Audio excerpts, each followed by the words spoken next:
What's going on YouTube? This is Ricky from Team Megalo bringing you a deck profile. Oh my god! Yeah, this is what I am probably going to be taking to KMCs, not entirely sure yet. I've only got a few games in with the deck, but so far I really like it. This is glue, it's green-blue, and this is basically, like the idea of this got derived from Blurple. It started on the Kaijudo Central message boards. Jeff from Prophecy TCG posted a deck that was basically Blurple, but he wanted to incorporate the green removal because of Lux out of the Dragon's decks. Terror Pits and stuff doesn't really get there a lot of times because they can just banish their bird and it feels like you did nothing. And I liked the idea a lot, but then I started looking at it and I was like, why does this deck need black? You could just play a hyper-aggressive deck with Sabertooth and Neurons. So this is what I came up with. Tested it mostly against the Esper Dragons deck, or sorry, Water Dark Light Dragons deck. And it went, I think it was like 4-1 in games. One game, I won through 4 Shield Blasts on their end. And then another game, I think it was 2 Andromedas I fought through and still won. So like, I'm not like trying to brag or anything, but that's just what made me think that the deck has potential, and I'm going to continue trying to work on it. I'll start with the green. 3 Prickleback. This guy's really good. Like, you have to play him if you're playing Beastkin Evos, because he's amazing. He's a lot better than, like, Gigabolver for Blurple, because you can actually attack with him. Oh my god, it's amazing. So, 3 Pricklebacks, 3 Moonhowler Tribes. I was going to play Bronze Arm Tribe, but, like, I don't want to play Bronze Arm Tribe because he costs 4 mana and he's only 1,000. This guy comes in on turn 2 and starts attacking. And that's what this deck wants to do, is just attack. It's basically, it's just aggro. All aggro all the time. And then 3 Razor Hides. And he actually does work in this deck. He accelerates you into like Flame Spike, which I'll get into later. If you don't have the Sabertooth on turn 4 for him, he's been really good. I like him a lot. And he helps you get to Root Trap if you actually want to cast it from your hand, which you won't do often. But, like, I mean, out of Blurple, you really didn't cast Terror Pit that much out of your hand. But it's much more of a possibility with that deck, especially with this guy. Bronze Arm Sabertooth. This guy's really good. I mean, I don't need to say how good Bronze Arm Sabertooth is. He's, like, been one of the top decks of the format because of this guy last season. And, like, after Dragon Strike, you know, he's kind of, I mean, he's still really, really good. Like, you still see Saberbolt decks winning all the time, and I think he's still fine. And if they kill it, it lets you just, like, you can, like, basically untap and play this guy with a Prickleback, and this guy is amazing right now, because there's nothing in the Dragon's deck that can kill this guy outside of Terror Pit. Like, he kills Andromeda, he kills all of the dragons, he even kills Infernus, but Infernus is kind of a problem with this deck. Just hope they don't play that guy. And then for the removal, playing 3 Root Traps. This is the Green Terror Pit, and they cannot save their dragon with Lux, which is so good. And a lot of people don't like the green removal because it gives your opponent mana. But the way I see is if they're already, you're going to use this on a dragon. Like, that's what's going to get used on 90% of the time. And if they're already at the mana that they need to cast their dragons, what is giving them 1 more mana to deal with their guy outside and, like, made them not be able to save it with Lux? So I like Root Trap right now a lot, and then Return to Soil because I'm not playing black and I don't have access to Bone Blades. It's still fine. Like, you get blockers out of the way as you attack. And like this deck can end the game very quickly.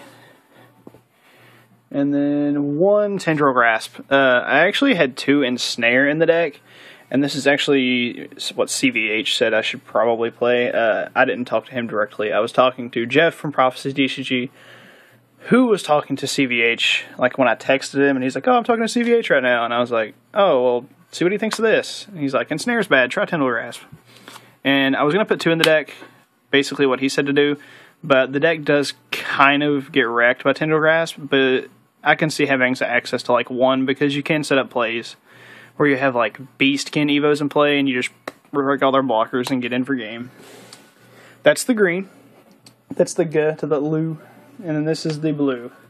3 Cyber Sprites. It's a blocker, and it's bait for your Cyberlord Evos. It's not nothing fancy, nothing smancy, but it's there. And then 3 Cyber Traders. I don't like this guy that much, but he does, you know, you have to have 3 of them if you're playing more than like 2 Cyberlord Evos, in my opinion. But like the more I've been playing him, the more he's been useful. Like the looting effect wasn't that good in Blurple, in my opinion, but in this deck, it really helps you churn through your deck to find the answers that you need.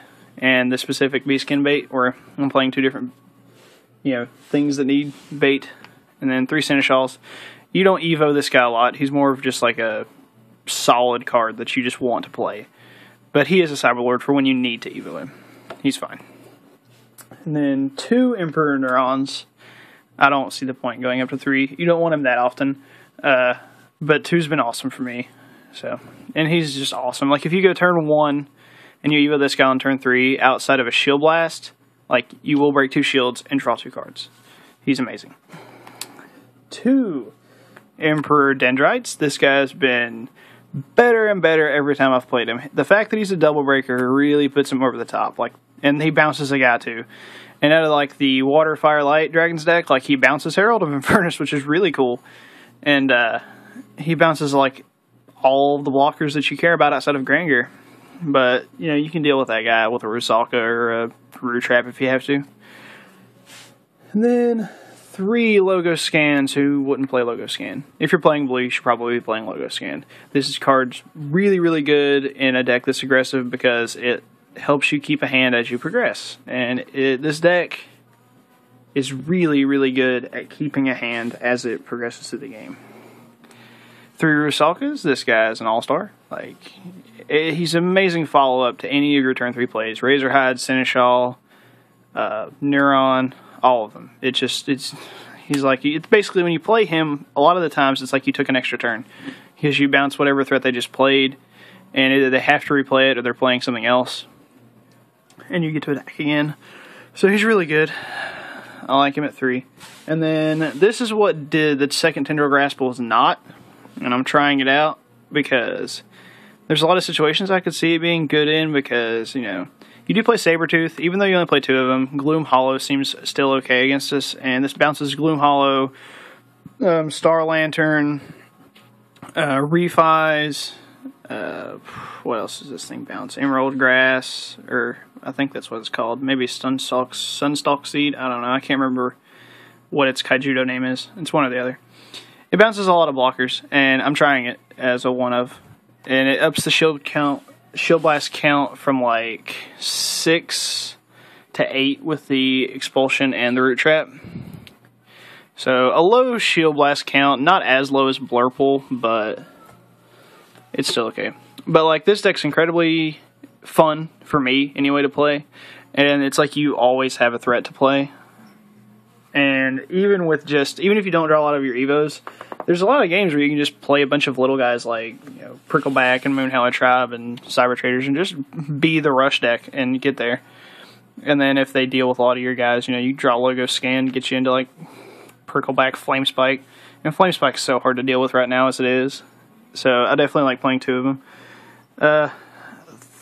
Give me your thoughts about the deck. Like, this is still early phases of the deck. Like, I want to test it, make sure I have the right list, see if there's anything in the deck that I would change.